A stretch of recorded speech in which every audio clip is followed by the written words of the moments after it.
मारवाड़ शैली की प्रमुख उपशैली किशनगढ़ शैली है। जहां से देखेंगे ना, हर बार प्रश्न आता है।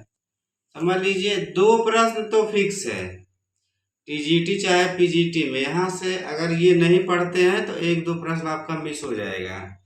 और ये भी है, ये आसान मत समझिएगा। अगर शब्दावली बदल दिया या ऑप्शन टिपिकल कर दिया तो गलत भी कर सकते हैं, ठीक है ना। किशनगढ़ शैली जो है, ये मारवाड़ शैली की सबसे, जो 4 शैलियां है इसकी उप शैली मारवाड़ शैली की, ये सबसे प्रमुख शैली है। या कहा जाए तो पूरी राजस्थानी की सबसे प्रमुख ये उप शैली है, किशनगढ़ शैली है। तो सबसे पहला यही है कि किशनगढ़ शैली की खोज किसने की थी। तो ये जो है खोजकर्ता है एरिक डिस्किंसन और फैयाज अली, ठीक है ना। एरिक डिस्किंसन जो अलीगढ़ के प्रोफेसर थे, बाद में राजकीय कॉलेज लाहौर के प्रोफेसर बन जाते हैं।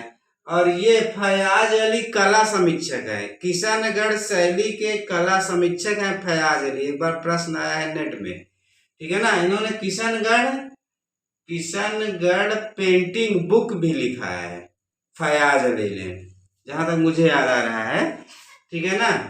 तो अब देखिए किशनगढ़ शैली की बात करते हैं। तो किशनगढ़ राज्य की स्थापना 1609 ईस्वी में हुआ था, ठीक है। तो स्थापना में क्या होता है, किशनगढ़ राज्य की स्थापना, ये जोधपुर की उपशैली है, इसलिए जोधपुर के जो राजा थे, राजा उदय सिंह के 16 पुत्र थे।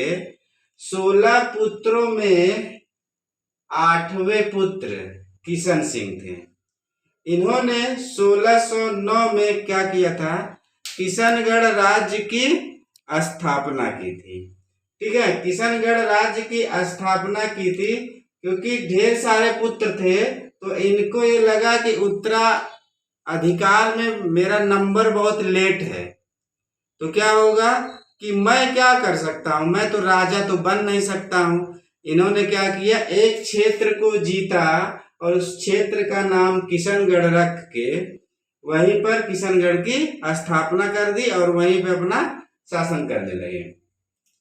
किशन सिंह, राजा जो किशन सिंह थे, इनके मुगल दरबार से इनकी नजदीकी थी, क्योंकि देखिए 1609 में जो है किशनगढ़ राज्य की स्थापना हो रही है और 1606 में मुगल बादशाह अकबर जो है बादशाह बनते हैं, जहांगीर।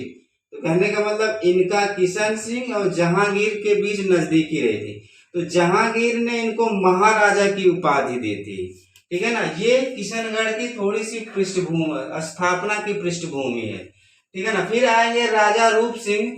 इनके शासन काल में किशनगढ़ चित्रकला की आधारशिला इन्होंने, मतलब चित्रकला की नींव इन्होंने रखी, क्योंकि ये कृष्ण भक्त शासक थे। कृष्ण भक्त शासक होने की वजह से इनके शासन काल में भगवान श्री कृष्ण और राधा, जैसे वैष्णव धर्म, या कह सकते हैं भगवान श्री कृष्ण की प्रेम लीलाओं का चित्रण किया गया। प्रेम लीला का मतलब उनकी लीलाओं का, और लीला कब होती है, युवावस्था में। बाल लीला बाल्यावस्था, युवावस्था में लीलाएं होती है, ठीक है, उनका चित्रण किया गया, ठीक है ना।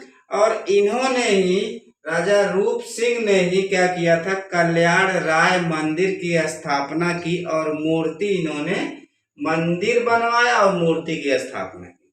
फिर आएंगे राजा मान सिंह, ये भी वैष्णव मत के उपासक थे भगवान श्री कृष्ण के। तो इनके शासन काल में भी भगवान श्री कृष्ण की प्रेम लीलाओं का चित्रण हुआ, ठीक है ना। फिर आएंगे राजा राज सिंह, ये कवि, काव्य रसिक और चित्रकार और न्यायप्रिय शासक थे, और इन्होंने क्या किया था, 33 ग्रंथों की रचना की थी, और इनके शासन काल में सूर्यध्वज निहाल चंद्र कलाकार रहते थे। फिर आइए अब आते हैं राजा सावंत सिंह के शासन काल में। ये इनके काल को किशनगढ़ शैली का स्वर्ण काल कहा जाता है। ये वैष्णव धर्म के उपासक थे, ठीक है ना। साहित्य, संगीत, चित्रकला प्रेमी शासक थे, और राजा सावंत सिंह नागरी दास उपनाम से कविता लिखते थे।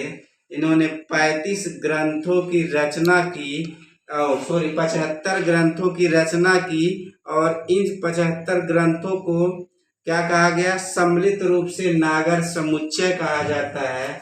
और इनकी प्रेमिका का नाम बनी ठनी था, जो कि मुगल दरबार से आई थी, मुगल दरबार के अंतःपुर से आई थी। और इस बनी ठनी को कौन लाया था, तो इनकी बीमाता यानी कि इनकी सौतेली माँ लेकर आई थी, जिनसे इनका प्रेम हो जाता है। और बनी ठनी का जो मूल नाम जरीना था। और इन्हीं के शासनकाल में मोर ध्वज निहाल चंद्र कलाकार रहते थे। सावंत सिंह के काल में सावंत सिंह को, राजा सावंत सिंह को नायक भगवान श्री कृष्ण तथा बनी ठनी को नायिका या राधा मान के चित्रित किया गया है। और बनी ठनी को घाघरा चोली या कहीं कहीं साड़ी पहना के चित्रित किया गया है। इसीलिए बनी ठनी पेंटिंग को भारत की मोनालिसा कहा जाता है। बनी ठनी चित्र की तुलना लियोनार्डो दा विंची के चित्र मोनालिसा से की जाती है। और इन्होंने बनी ठनी को भारतीय मोनालिसा राय कृष्ण दास और कृपाल सिंह शेखावत ने कहा है, ठीक है ना। इन्हीं के शासनकाल में किशनगढ़ क्या हुआ, किशनगढ़ चित्रकला अपने स्वर्ण काल पर पहुंची थी। और इनके गुरु का नाम रणछोड़ दास था। यहाँ से समझ नहीं आया होगा, लेकिन अब समझ में आ जाएगा। एक बार ध्यान से देखिएगा, ठीक है। ये पूरा मिक्स हो गया, ऐसे अगर आप समझेंगे तो ज्यादा समझ में आएगा, ठीक है ना। होता क्या है, राजा सावंत सिंह, सिर्फ स्पेशली इन्हीं से प्रश्न ही आता है ज्यादातर, ऐसे समझिए आप। ये हो जाएंगे सावंत सिंह। सावंत सिंह, इनकी प्रेमिका है बनी ठनी, ठीक है ना।